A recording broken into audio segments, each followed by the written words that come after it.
right, hello. We got Coach Human here. We got Coach D, as always, to my right. We got Coach Chattin here, head coach of Spoto High School in Florida. Um, we're going to talk a little bit about his program, things he's doing right now. And Coach, without further ado, can you give us a little background, your playing coaching career? And I know you were an Army veteran as well. Right. Go into all that. Well, I played. I'm from Georgia, South Georgia, so I played at one of the best programs in the country back then at Worth County. We were 51-7, played for a couple state titles, played for a Hall of Fame coach, Coach Miller up in Georgia. And then I never thought about getting into coaching. And then I, like you just alluded to, I went to the military. And then I saw him on leave one time, and he asked me what I was doing. He didn't know I was in the military, I guess, and he told me I was wasting my time. And I said, well, so what should I be doing? He said, you should be coaching. I said, I saw what you did, saw the time you put in, the work you put in, and stuff like that. I'm not doing that kind of stuff. So 25 years later, I'm doing exactly what he did. And, it's a calling, I never thought I'd be in it, but, I love it. I love what we can do with it. And, helping a young man reach his potential or something like that, to reach goals, life goals, not just football, but just long range goals and stuff like that. So we've been around 25 years, Florida, Georgia. Now I'm back in Florida at Spoto and Tampa. Turned this program around. So, we've always taken over the programs that needed help. We've never taken over that ready-made program. We may have been offered that gig or something like that, but I think it's more valuable to take over that program and be a reason or one of the reasons that program gets good. Yeah, I think that's an important thing. I mean, it's also obviously very rewarding taking over a It is. program, building it up, because you and your staff have that stamp on it and Right. give them that opportunity. Um, so you've been at Spotto for the last 25 years? No, no, no. I've been at Spoto Okay. for the April's 3 years. Okay. So talk about like kind of different places you've been at in some of the things that you kind of came across on your rise, your coaching career. Well, I started off at Fitzgerald. I worked for a Hall of Famer, Coach Pruitt. He's from Florida, moved to Georgia, and I moved back to Florida. So at Fitzgerald, I was my first coaching, like real coaching gig. Didn't get paid, but it was a coaching gig. And then after that, and I went to it's on the wall right here. I went back to one of St. Pius after that, and another major program in Atlanta, Georgia, with Paul Standard. And they run a different kind. They run a flex bone kind of offense, like a Georgia Tech offense. And then I got to do some things, call some plays there and stuff like that. Get my feet wet. Made a couple runs at a title. Never won one there though. And then I went to my alma mater, which was Worth County, for a year. Coach got fired, so started a brand new program in Georgia, and then went to Buchholz in Gainesville for a couple for a year. Then the head coach there got fired. So there was 3 straight stops where the head coach got fired my first year. So man, what's going on? And then I got my Yeah, first. you're the bad luck charm, coach. You were the bad luck charm. That's what one of the coaches said, but I'm still working. He's not. So just take that for what it's worth. But then I got my first head coaching job in Tampa at Leonard. Another bad program when I first got there. In 2 years, they went from 0-10 to 8-2 with us. So, we did some really good things there. Had a player go to the NFL from that school. Then went back home to Georgia for a year. Didn't like being back in Georgia. Then came back to Florida. And now we're here at Spoto. And we've really done some good things here so far. As far as like some of the things that you learned at different places, what were some of the kind of key takeaways at each place before you got to Spoto? Well, I think you try to take away the best things from, if you're a coordinator or a head coach or an assistant coach. I think you got to find the best things that everybody does and try to write those down in your journal or your logbook, what do you want to call it. Then also with the admin and the community, find out what makes each admin and each community tick, and just keep adding to your experience on that, where you can take the very best of the very best where you're coming from and just continue to do that. And it's just like the way you treat people, the way you conduct yourself inside the school, the way you treat the admin, custodial staff, stuff of that nature. Just keep building that community inside of your own community and just keep making it better. Yeah, I think that's an important part. What was Spoto like when you first got there? What was their Uh, I Yeah. uh, it wasn't Yeah. the very best culture. Okay. Right. I mean, they had a culture of losing, and then it took me. I think it took me a good solid year just to get them believing that they could win. They were so used to losing and losing big and losing every week. I think it was the hardest job here, just convincing the kids and giving them that belief that they could actually play good football. Right. Right, because you had athletes, correct? Like Oh there yeah, we wasn't had it. some athletes. This wasn't like like the cupboard was not bare when you got there, for sure. And I think, like you said, it was a matter of they had that we always lose type of Right, mentality. So that's and I really feel like because you and Dave are very similar in the fact that you've always taken over programs that had to be kind of rebuilt, right? Or right, you kind of had to take a different track as to what it always was there, right? right. So, do you think was the hardest part in terms of, I know you had to change that culture, but Right. kind of maybe, or what did you do to kind of change that within it to make them believe that, hey, we can win games? You just got to show up with just unmatched energy every day and commitment and trust, and you got to get to know them. And it's got to be more on lines of old coach told me a long time ago that it doesn't really matter what you know; it matters what you do with them. It matters the Right. trust factor with them, the commitment to them. And because like I always say, it's a cliche that people, some of my coaches even laugh at me about. We're in the kid business. If we don't have kids, we don't have a job. And so we got to nurture the kid, the young man, the young person. And then when you get them to trust you, they'll start doing some of those things that, that these teenage kids don't really want to do, like buy into the weight room, buy into getting sleep, buy into acting right, buy into hanging around with the right kids in school Yep. and out of school.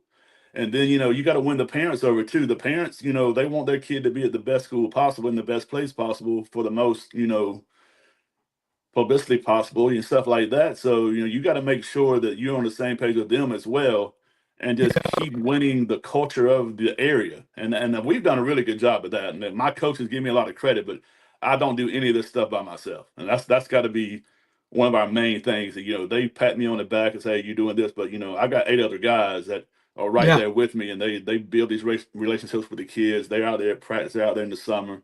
So we just got to keep nurturing the program. Yeah. And you mentioned summer because summer down there, I mean, it's summer all the time down there. You know what I'm saying? Yes. So, It which is also, I feel like a huge benefit. And we've been talking about this a lot more lately.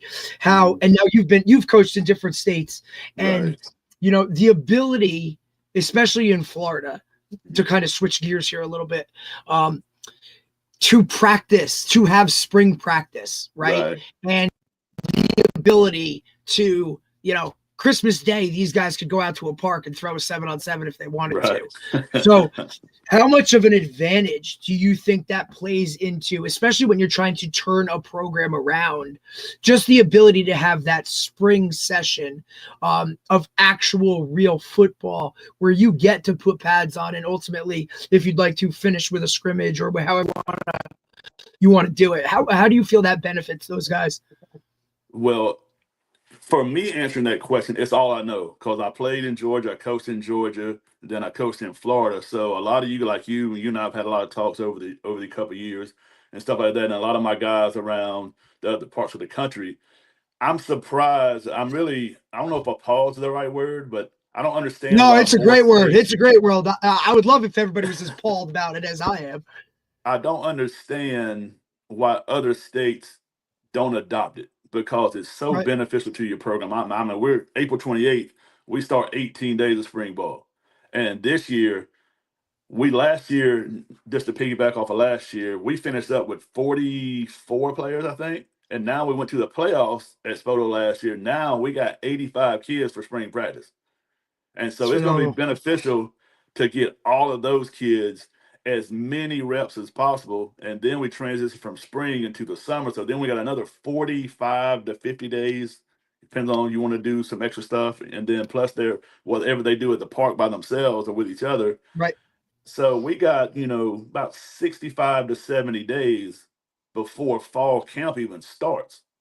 And then we got another month before the season starts. So we're talking about, 80 some odd 90 days of getting all these young kids as many reps as possible. And that's beneficial to the program. That's how you build the program. And this will be the Right, first right. year that I've been here. In the 3 years I've been here, this will be the first year we've had a JV team. That's going to be Nice. beneficial for those guys to get 5 to 6 games of more playing experience to learn the system. And then if we need to pull somebody up, we can pull somebody up. But spring, I think everybody in the country should do spring. I wish. I don't know if it's a money issue. I don't know if it's an admin issue. I don't know what it is, but it's I, just I think beneficial it's to the more of program. taking from spring sports issue in a lot of places where, Okay. yeah, Yeah. where they're worried about. I don't agree with it, but they worry about someone going away, taking, I don't know, track, baseball, lacrosse, something like Track, that. yeah, lacrosse. So two sport athletes But just not to being. piggyback off of that, like right now, track is coming to an end down here. Baseball is still in full effect. One of my best receivers coming up this year, he's a baseball player. He'll finish up baseball in about a week and a half to 2 weeks into spring football. Right. So I'll still get him for a week and a half to 10 days. The issue in Yeah. the North is Schedule. they don't start spring sports till the end of March. So, Like, 'cause Coach, it's our cold. first day of spring sports was last Monday. So they won't actually get like an opportunity. Yeah. They won't finish till It's June. wild. That's They don't that's fit. Yeah, part of the issue. They would almost have the to take schedule. they would have to take but there are places that do it. So there are places that do it. Like even Connecticut has a week of spring ball. I think 2 weeks of spring football. They just do it at the end, like at like in June or something like that. And you could do it. You just got to adopt how you do it and adapt how you do it to the area and what's going on. Talk about from a recruiting standpoint how that helps having spring ball. Well, once again, it's just these kids are used to it. These kids don't know anything other than having a spring ball season. Like we've got a kid from the last 2 years. We got 2 kids back-to-back years from Indiana. They like, Coach, what is spring ball like? How many games do we play? I'm like, dude, it's just 19 days of practicing, and then we end up with a purple and black game or purple and silver game, whatever you want to call it. But Indiana didn't do it, I guess, because he was just unfamiliar to spring ball. They thought him and his parents, I'm not even trying to be funny with them. They just thought it was a whole new football season, like we're playing 3 or 4 games, because they never understood what spring ball was. And so I had to explain to his parents and him, it's just we're practicing for 3.5 weeks, and then we play a little inter squad game and stuff like that. But the biggest thing is with us, it keeps our kids involved. It keeps them out of trouble. It keeps them away from anything outside of school, because we don't get out of practice till 6:30, so they're tired by the time it's time to go home and do their homework and stuff like that. So it's really beneficial for us. And plus, like I said a few minutes ago, the biggest thing is we're going to be a lot younger in certain positions this year, so it's going to be invaluable for all the reps those young guys get. How does it benefit those guys recruiting wise going to that next level? If you have any of those guys in terms of, the college calendar or college coaches coming in and getting to watch those guys, how does it benefit them in any way? We'll average about 60 to 70 schools come through during spring ball. And some will watch practice, some just want to see you, some want to meet a couple of kids. They want to all meet our best of the best kid. But then, like I tell my younger kids, like, if they're coming to see this certain kid and they're coming to practice, then they're seeing you. That doesn't mean you got to do anything to try to catch their attention.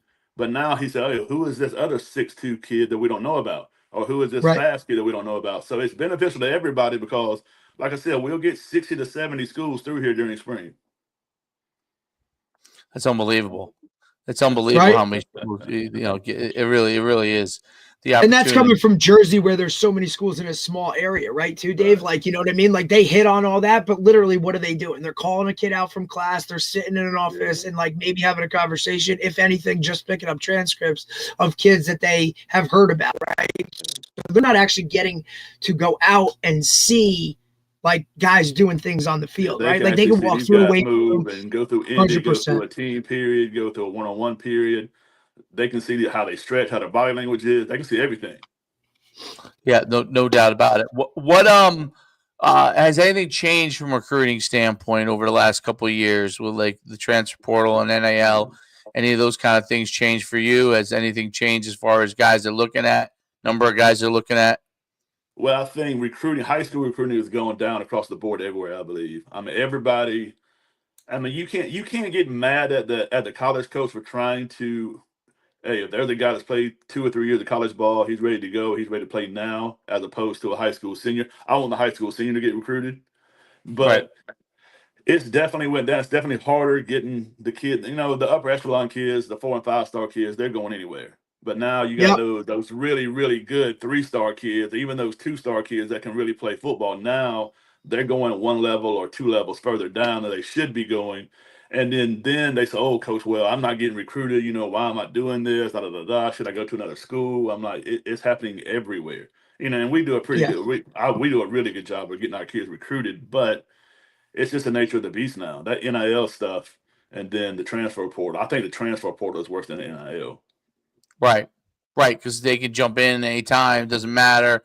And you have guys that are getting 6th, 7th years and beyond, which means it's very hard for an 18-year-old to compete with a 23-year-old, 24-year-old from a recruiting standpoint. Just not even talking talent, just talking Right. physically, physically, a man. You know what I mean? Versus a Boy. teenager. Yep, exactly. What about like so have you had to adapt some of the things that you set with your parents expectation wise with Well, recruiting? Have you talked to them about some things that are different? Because so many parents are confused by it. right. They're like, why am I not getting recruited? That's Like the a few years ago, Johnny got recruited by here, and so right. Well, I tell the parents, we're getting ready to have our spring parent meeting actually Wednesday. So it's a part of the presentation, and then you'll get those singular calls from dads that really hold their kid in a different spotlight than he may be, and that he thinks he might be a level or two higher than he actually goes, but stuff of that nature. But the parent, I think there needs to be an educational factor across the board with them, and more podcasts and more literature and more meetings with them for them to understand what goes on. We try to tell them exactly, hey, recruiting is on a different level now. Like we just said, they're going to take that transfer portal kid that's maybe got 2 or 3 years or 4 years experience already, because those coaches are going to get fired if they go 7-5 or 8-4. Yep. So they got to make sure they can't wait for that young kid out of high school to develop year 2, year 3, then play. They got to have somebody can plug and play right now. And everybody's parent, right, wrong, or indifferent, they they hold their kid into a different light that he can really, really play. But it's all about fit. And like I told one of my kids just went to Ferris State, which is probably the best D2 team in the country. I said, man, you're gonna go over there, you're gonna get about 20 pounds bigger. You're gonna win a national title in D2 before you graduate.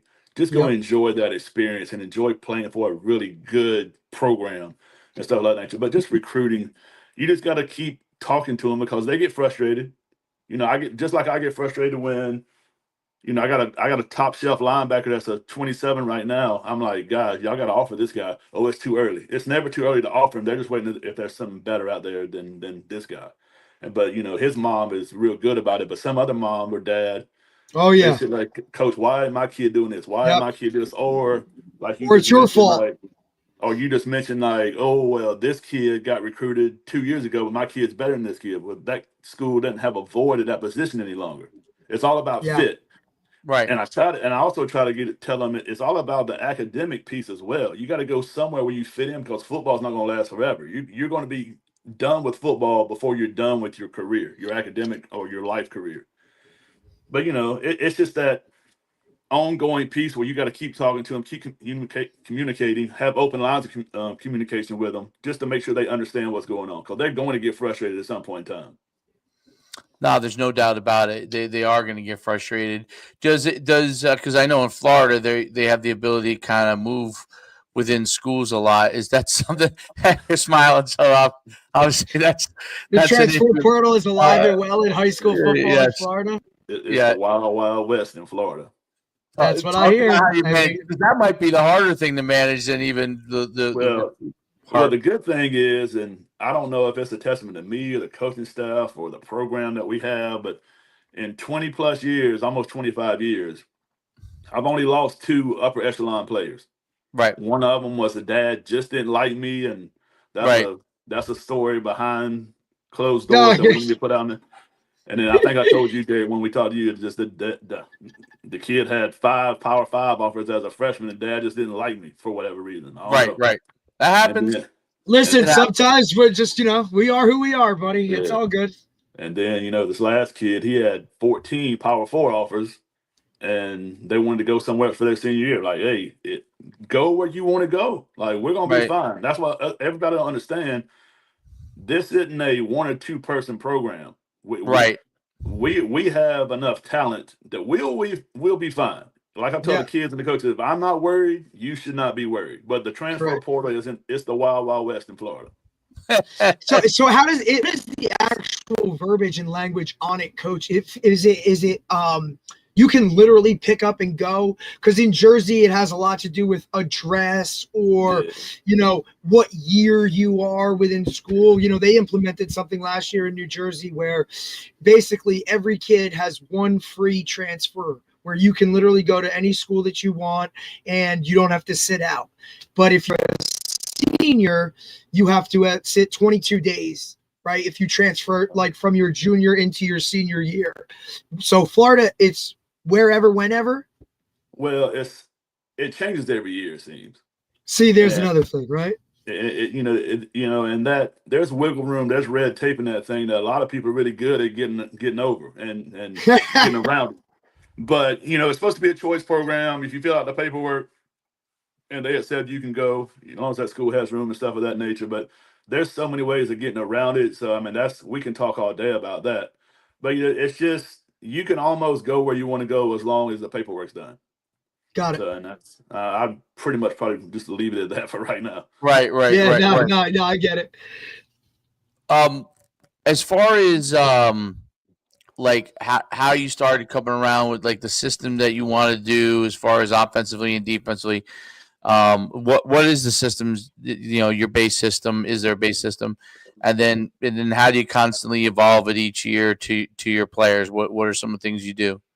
Well, we run a spread no huddle. We go as fast as we can possibly go. And, game depicting on what we do, game time situations, down in this, fourth quarter score, stuff like that. But I started off years ago as a wing T guy because the first coach I worked for was a wing T guy.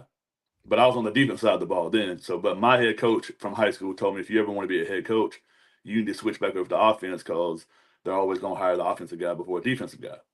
So I switched back over to offense, started coaching lines, started coaching running backs, receivers. So I coached every position on offense.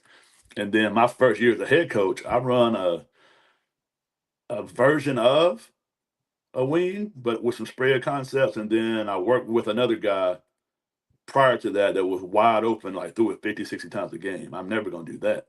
But, I married that stuff together. Me and one of my friends got together and just created some stuff. And we made it all hand signals where the kids can get it and get it fast and stuff of that nature. But, going back to the scheme and the kid, you got to marry it to whatever your kids can do at that time. Now, we're always going to be some version of spread, but that doesn't mean we're going to throw it 40, 50 times a game. We usually throw it about 26 to 30 times a game. That means we got another 28 to 35 runs a game. So it's usually pretty balanced. But, you do what your kids can do. If we got a vertical passing attack, we're going to go vertical a lot. If we got a good screen package, if we got a good RPO package, stuff of that nature, we're still building that RPO stuff because my receiver coach, all that cat wants to talk about is RPOs. He'll probably see this at some point in time, so I'll get a bad message from him. But he wants to RPO everything. But, we just marry it to whatever the kids can do. And on defense, it depends on what kind of lineman you want to be an odd or even front, of course, and then what kind of coverage you can play behind it. But our 3 linebackers, we can probably play anytime we want to because we'll probably have the best 3 linebackers in the state as a group, not as one-on-one, but as a group. That group's going to be special. So we're going to build it around them and be really, really blitz happy, but also play sound behind it. No doubt. When you guys get players that come up, to the high school, is there a feeder that you guys have, like the rec feeder? Is it middle school? Is it like AYF program? Is it what are some of the things that come to your high school? Like how do you guys build that relationship with the younger kids coming through?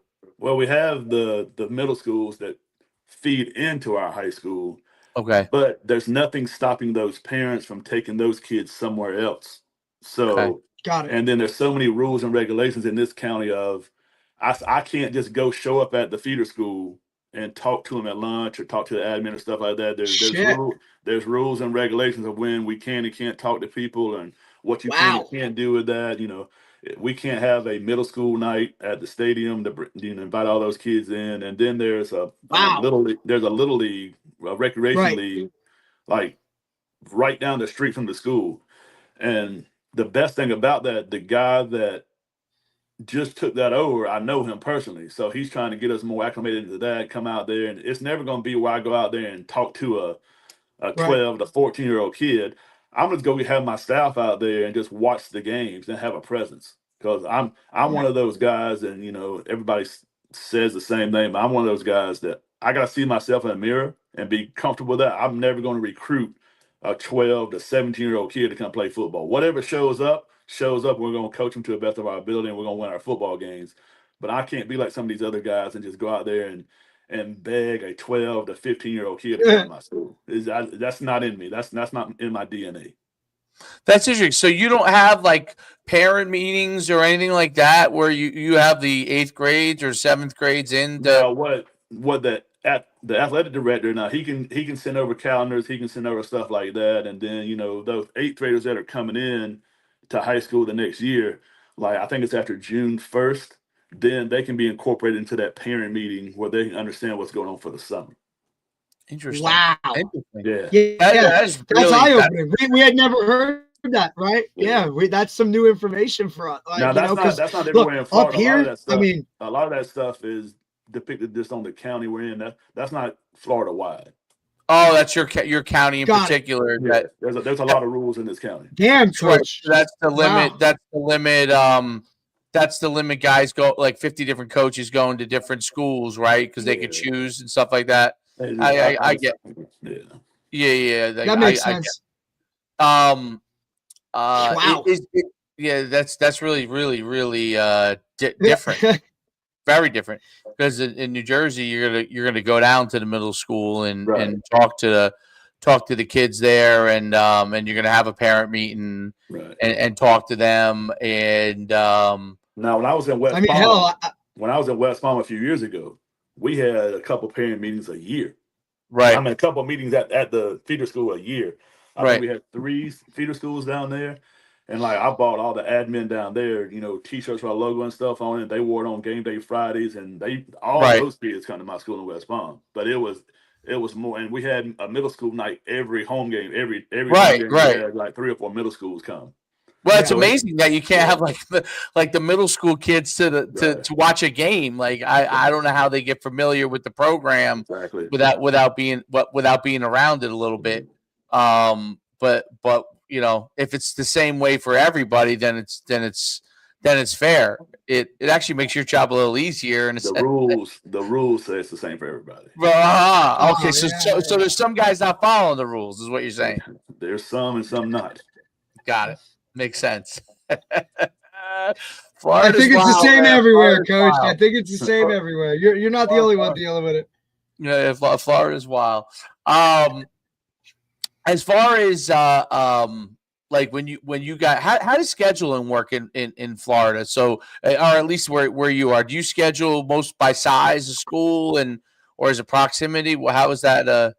I think it's a little bit of both now, because they tried that metro suburban stuff a couple years ago. Yeah. It was a total joke. It was a total joke, waste of time. Absolutely. Now, back when I was here the first time, or from Georgia to Florida the first time, and then usually it's by classification. So 7A, 6A, 5A, 4A, 3A on down.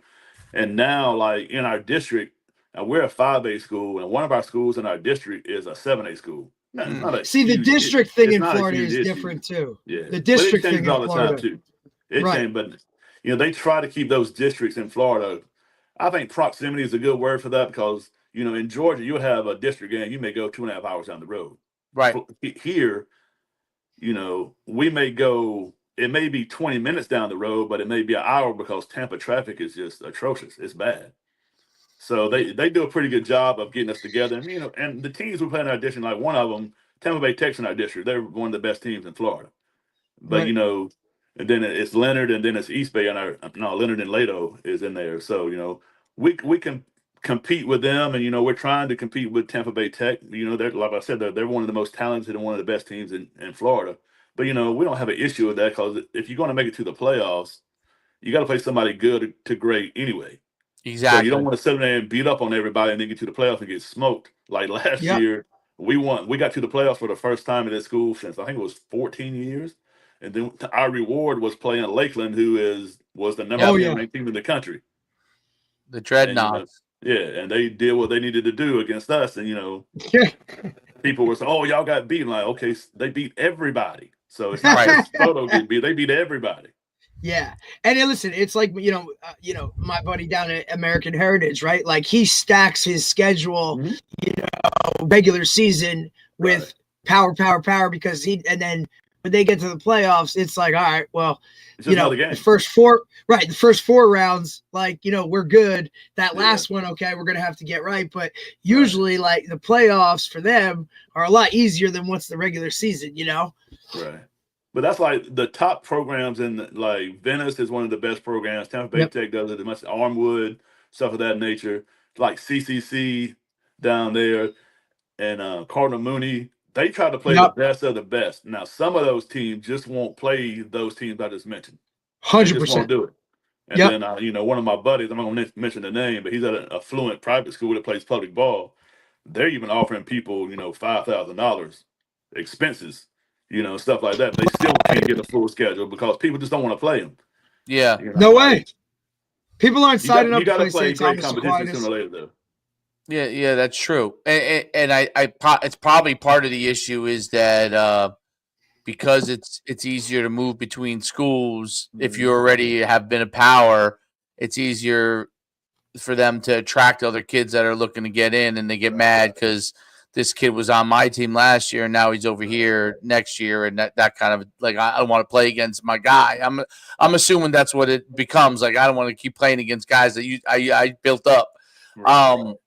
Which obviously that's a never ending issue, I guess. But as far as development, so when kids come into your program, what does that look like? What is your development program as far as continuing to get them physically, bigger, faster, stronger type of deal?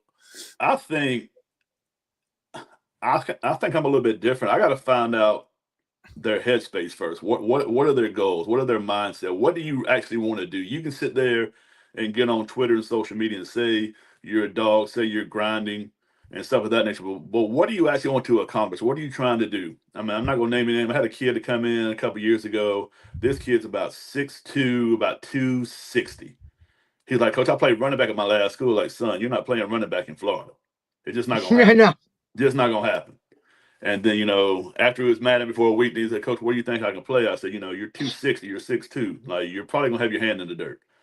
So at that point in time, he didn't want to play. So I got to find out what they're thinking, where their headspace is. And then all the younger kids, you got to get them in the weight room, and you got to really break it down to them and we want to start off with some low amounts of weight, because I even think when those kids show up, they're already nervous to be in there with a junior or a senior that's just throwing up the gym. And so then they're going to get shell shocked and they're going to try to go hide in that corner, and they don't want to lift in front of the other kids because they're going to get picked on because they're just not physically strong. I'm like, God, you're 14, this guy's 17, and he's a grown man already, or he's 18, a senior, and he's been lifting weights for 3.5, almost 4 years. So there's going to be a difference. So you got to make them comfortable. You got to split them up in their groups. I mean, you got to be real cognizant of bringing those kids along at a pace that they're comfortable with, or you're going to lose them because they'll get embarrassed, they'll get shy, and they'll just tank it and quit. So you really, that headspace part, and then the emotional part of being in a weight room with other guys, you really got to take advantage of that and have some good people around you to build what they need around them to get them to a point where now we can start putting on muscle and mass. Yeah, it's and then do you have like off season workouts in this? How does that work in the summer? Are you guys allowed to work with them in the summer? And Yeah. Okay. Now what we do, we have an 8th-period football class. That's the last period of the day. Oh, here we go. There's the other conversation. Damn it! Like we don't have it. Not happening.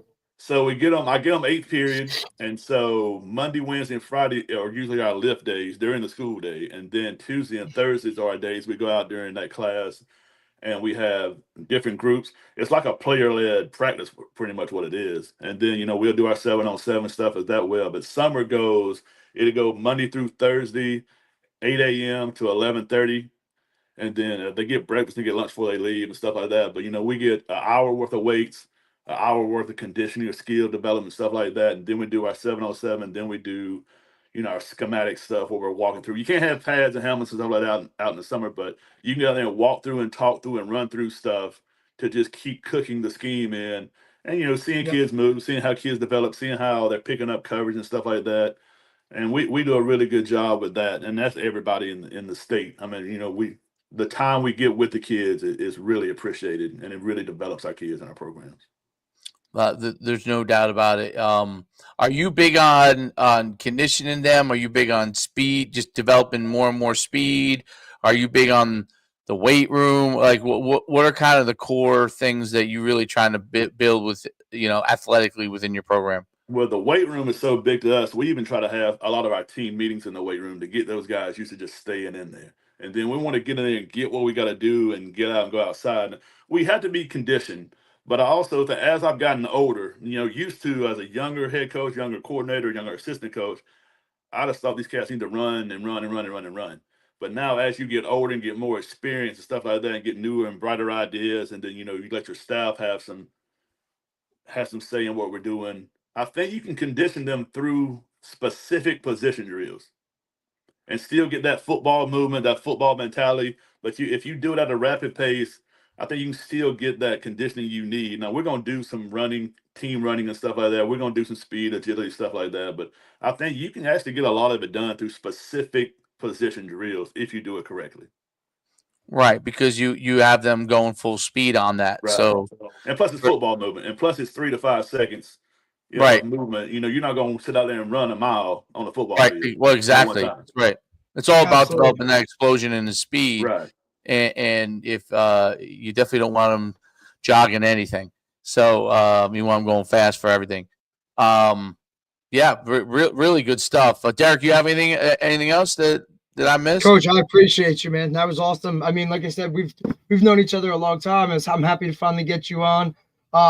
Especially guys, we love to talk to guys that have gone from either different states or, guys like yourself that are program builders, kind of do it the right way, with the kids really in the forefront of everything about the development on and off the field, and that's the one thing I've always taken away from you is that, it's about developing the kid himself, Right. and then the program comes from that, right? And you really gear your program around what you have individually on the team itself. So I appreciate you taking the time, buddy. I wish you nothing but the best. If we could ever do anything for you, please let us know. I appreciate both of you guys for having me on. No, it's great talking with you, Coach. Really appreciate it. Which state, by the way, has better football, Georgia or Florida? Oh, shit, Coach. It just hit me before I let you go because you played at Georgia. I told you I wasn't going to put you on the spot, but there it is, buddy. I think, oh, my. Well, Georgia used to not, right? Obviously, overall, but the last, I would say 5 or 6 years, Georgia's the biggest emerging state as far as talent growth in football. Especially up in that Gwinnett and those counties around there. So it used to not be comparable, but there's really some good players now. Well, see, I'm from Georgia. I played in Georgia, coached in Georgia. I'm a Floridian now. I've been out here for almost 16 years now. My dad's family is from Texas, so it's Georgia, Florida, Texas. So let's just say that there are great programs in both states. There are bad programs in both states. There's good coaching in both states, and there's bad coaching in both states. I think Georgia has more resources for their coaches and players across. Their facilities are just ridiculous. I mean, even the small bad schools have Division II facilities. I don't know. I mean, if Florida is ever going to reach that, I do know that Florida has a national product that needs to be enhanced more, needs to be seen more, needs to allow these top echelon teams to travel across the country to go play these bigger programs, to get a bigger footprint in that national recruiting. I know that every year Florida is either 1 or 2 in the national recruiting map for 4 and 5 stars and that nature. I think there's more Florida guys in the pros right now than any other state. So I sound like a homer, but there's good to great in both states. I think there's great quality football in both states, just like there's bad and poor quality in both states. But I think just resource alone, Georgia is by far Ahead. superior to everybody. I think they've even caught up with Texas, other than the size of the stadiums. Right. You're never gonna get a 60, 70,000 seat stadium in Georgia, I don't think. But Right.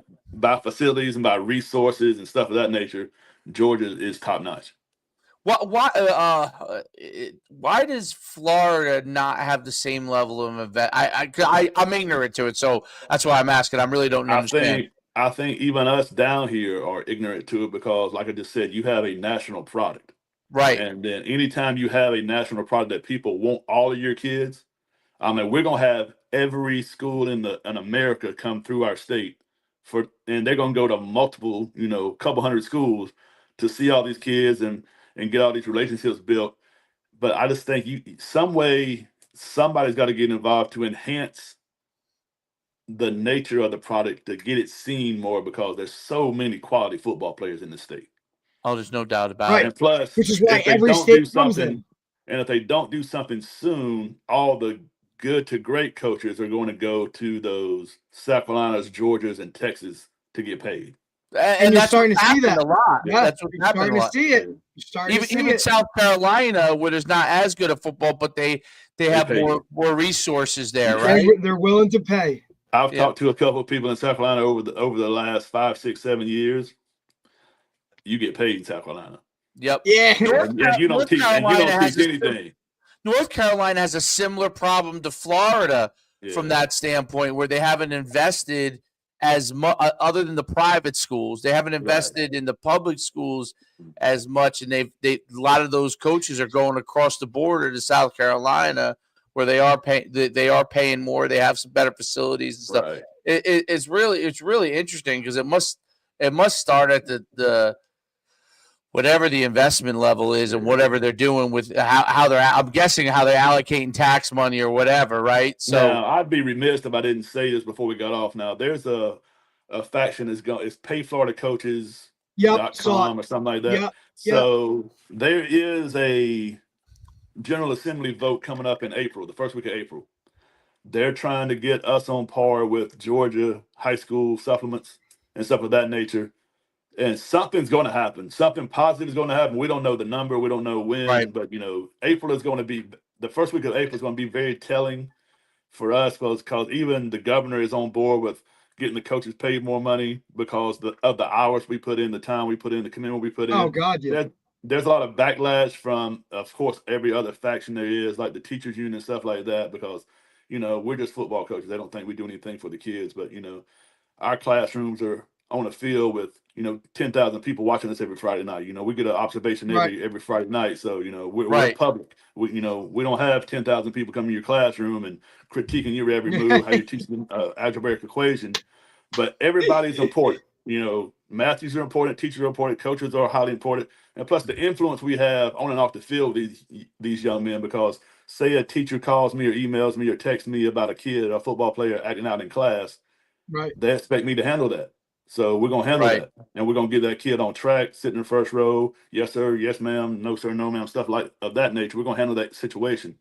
So the pay for the coaches, they're really trying to do something, and something positive is going to come out of that thing in April 8th and 9th, the General Assembly. So we'll see what the state values us as and how much they want to keep the quality coaches in the county or in the state. So that's going to be something. I mean, Derek, you'll see it on my Twitter. It's, I'm pretty active on Twitter, so you'll see something positive or negative on there about that pretty soon. It's definitely something that needs to be done, because look, I'm not saying nobody's breaking the bank here in Jersey either, but when it comes to comparison level, when you're looking at just like numbers, I mean, Florida, it's not even close. You know what I mean? Like they're when you and I first met.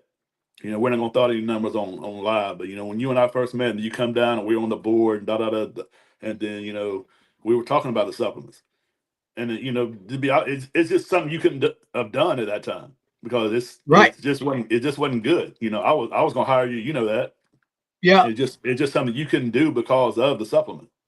Right. I mean, it's just, and look, I even look at, like you said, like not only is it, the whole just sheer numbers in general, right? But it's also workload as well. It's like, look, we could get you to that number, but you're going to be teaching classes or you're going to be doing this.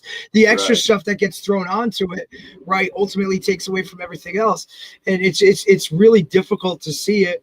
And I'm glad, the movement is the way it is. Like you said, I think something positive it will come from it. And, at the end of the day, man, we're just hoping for the best for you. So, but even something better is even a little something makes it better than what it is. But it has to be figured out. When we get off here, I'll share some information to you privately about what they're looking at. It's Right. substantial. It's they've done a really good job. And if we hit that number, there's gonna be a lot of happy coaches in Florida. If not, just get us something that's equivalent to what the work we put in. Right. It's not like there's somebody's asking for something astronomical. It's like, dude, just allow us to kind of make a living. I think it's a fair number for everybody. Right. Awesome. No doubt about it. There's really some great points, Coach. Really, it's amazing that the really really good stuff just came right at the end. I know that was really good. That was great. It just kind of kicked at me. I was like, oh man, he's from Georgia. I'm curious his thoughts on that. Yeah. But yeah, no, I'll get heat from that. I had to say the right thing because some of my players are going to see this like, Coach, what are we talking about here? And I've got some very, very good players. And look, and we have this discussion. We have the discussion all the time when we're comparing and ranking states and doing all those other things. It's always, the big three that's always been California, Texas, Florida always comes up. But, in recent years, Georgia is kind of coming full steam ahead, right? In terms of this is a place where it's got to happen. They are getting massive transfers from other states. Right. People want to move to Georgia for some reason. Yeah. Because, the quarterbacks seem to be coming from everywhere for Georgia. Right. They're coming from California. They're coming from Michigan. I don't know what kind of deals they're cutting, but they're coming out of the woodwork and coming from everywhere. Now, Georgia's got talent. They got plenty, and they're quarterback heavy in Georgia. But they're position heavy in Georgia. They got kids everywhere, no matter what it is. Because everybody equates us to having just a speed. There's more than speed in Florida. There's great quarterback play. There's great receivers. Right. There's linemen. There's players. That speed thing, it's a Florida thing. It's I don't know if it's just it's not a rumor because everybody's got somebody on your team has terrific speed. But there's more than just speed in Florida. Right. It's the same thing. Look, like New Jersey, we get all the time. It's like, hey, you're going to Jersey for an offensive lineman, a tight end, a linebacker, right? Like, a lot of guys are going to take the third best corner from a Florida school than they would maybe a one corner from Connecticut or Jersey, right? It's just you go to certain factions for certain skill abilities, right? But the Florida speed thing, I mean, to me, Florida's got everything. Well, you get when the coaches come down, the college coaches come down here, they'll tell you they'll try to get 7 to 8 Florida kids a year on their roster. And so they want that many kids because they want the speed factor, but they also want other kids in Florida. I can go to Ohio, I can go to Pennsylvania, I can go to Michigan, I can go to some of these D2, D3 schools up there, and you still got people from Florida still competing at a high level. And like Toledo, I'm friends with their head coach and coordinator. They stay in Florida. They want every Florida kid they can get. Absolutely. Makes perfect sense. Hard to spin that weather. No doubt about it. Appreciate you, Coach. Yeah, it's been great having you on. Really, really great insight, Coach. Really, really some great insight. I appreciate you guys. Thanks, man. Talk soon. Have a great day, Coach. All right. See you. All right, bye. Great stuff, man. Really, really good. I was curious about the Florida. That was one of the reasons I was like, look, I want him coming on because I know he's been both places. He's been at a high level, both places. And this program he took over in Spoto, it was a tough kind of go around in terms of like the school itself. It's a rough area. So he's got those kind of guys, but he does a great job, man. It's really all about the kids for him. Like, guys say that, but he really needs it. Yeah, no doubt. You know what else is really wild to me is the fact that they have a county like rule where you can't go and talk to the middle school. That's crazy. Probably deters people from taking jobs within that county. in terms of, Yeah. hey, should I take this job? Well, look, I can't even talk to middle school guys. Like, I'm not doing that. Yeah, and then obviously there are guys that are probably cheating, right? So 100%. which is wild too, in a sense. Like trying to understand that. That would And the probably be a appeal, whole. What's that? right? Like, you got to make your program appeal, right, for those kids to not up and leave, or Right. kids that, I mean, ultimately, you have a good program. You're going to have kids that want to go there if you put out a good product, Yeah. right? Regardless. So it kind of works both ways, right? I mean, look, just have a good program that does the right things and whatever. And if you stand by that, people will come. And there's always going to be guys that want to leave. You can't stop a parent or a kid. If they want to go, I love his approach. Do you want to go? Go. Like, I'm not going to force you to be here. We'll be okay with what we have. We trust in the way we do things, and we'll rock. Yeah, I think that's a good way to approach it now, because you are going to have people that are going to move. So Regardless. and that's the best way to handle it. All right.